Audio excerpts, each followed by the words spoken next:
Hello everyone, कैसे हैं आप लोग। आशा करता हूं कि आप लोग बेहतर होंगे। मैं आपके लिए एक बहुत ही महत्वपूर्ण वीडियो लेकर के आया हूं और आज की वीडियो में हम बात करने वाले हैं राजनीति विज्ञान पढ़ने वाले स्टूडेंट्स के लिए।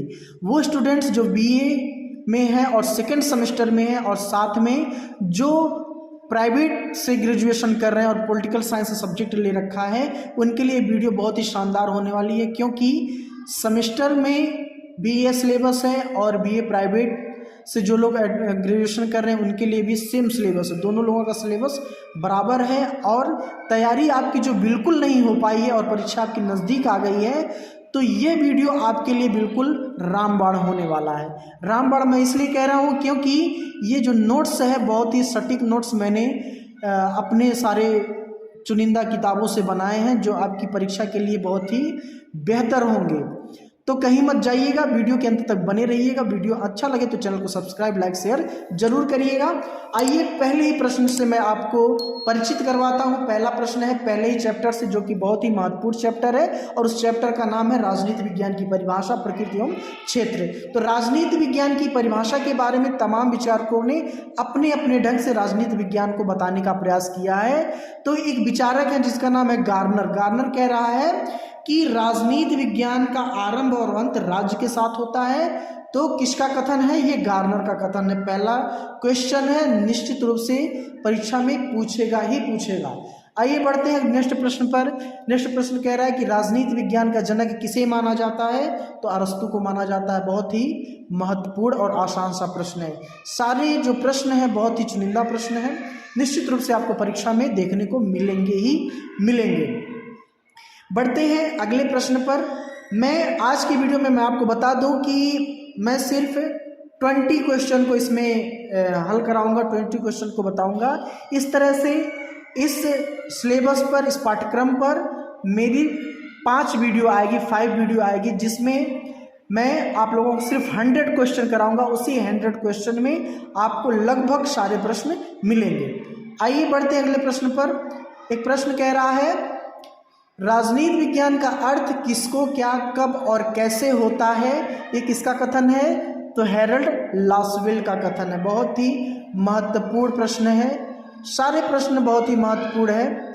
एक प्रश्न है, कह रहा है कि किस विचारक के अनुसार राजनीति विज्ञान सरकार का अध्ययन है? कौन सा विचारक कहता है कि राजनीति विज्ञान में हम सरकार का अध्ययन करते हैं? तो स्टेटमेंट दिया है लीकाक ने। लीकाक का ये स्टेटमेंट है, बहुत बार परीक्षा में पूछा गया है। बढ़ते हैं अगले प्रश्न पर। अगला प्रश्न कह रहा है किस विचारक ने राजनीति विज्ञान को विज्ञान नहीं माना है? ध्यान दीजिएगा, यहाँ कह रहा है कि नहीं माना है। तो राजनीति विज्ञान को विज्ञान ना मानने वाला जो विचारक है उसका नाम है मिटलैंड। मिटलैंड राजनीति विज्ञान को विज्ञान मानने की श्रेणी में नहीं है। अगला प्रश्न कह रहा है कि किस विचारक के अनुसार राजनीति विज्ञान नियंत्रक व नियंत्रित के व्यापक संबंधों का अध्ययन है? तो ये बहुत ही महत्वपूर्ण परिभाषा है कैटलिन की। कैटलिन महोदय कहते हैं कि राजनीति विज्ञान में हम जो अध्ययन करते हैं उसमें एक नियंत्रक का अध्ययन करते हैं और दूसरा नियंत्रित का अध्ययन करते हैं। बढ़ते हैं अगले प्रश्न पर। अगला प्रश्न कह रहा है कि किसने राजनीति विज्ञान को मूल्यों का सत्तात्मक आवंटन माना है? तो यह आवंटन माना है मित्रों पेनोक एवं स्मिथ ने। बढ़ते हैं अगले प्रश्न पर। अगला प्रश्न कह रहा है कि राज्य की उत्पत्ति जीवन के लिए हुई, पर यह अच्छे जीवन के लिए उसका अस्तित्व बना हुआ है। किसका कथन है? यह अरस्तु का कथन है। बहुत बार पूछा गया है, बहुत बार पूछा गया है यह प्रश्न।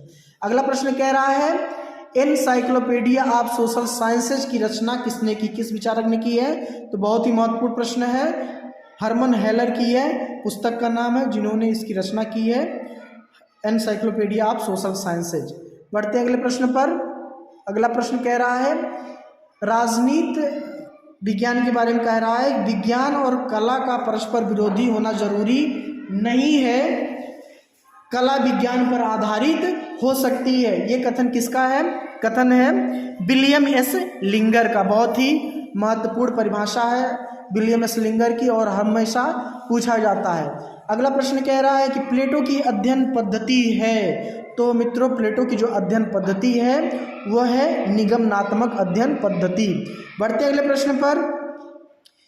किस विचारक ने आगमनात्मक पद्धति की शुरुआत की? तो उसका नाम है मित्रों अरस्तु। अरस्तु ने आगमनात्मक पद्धति की शुरुआत की।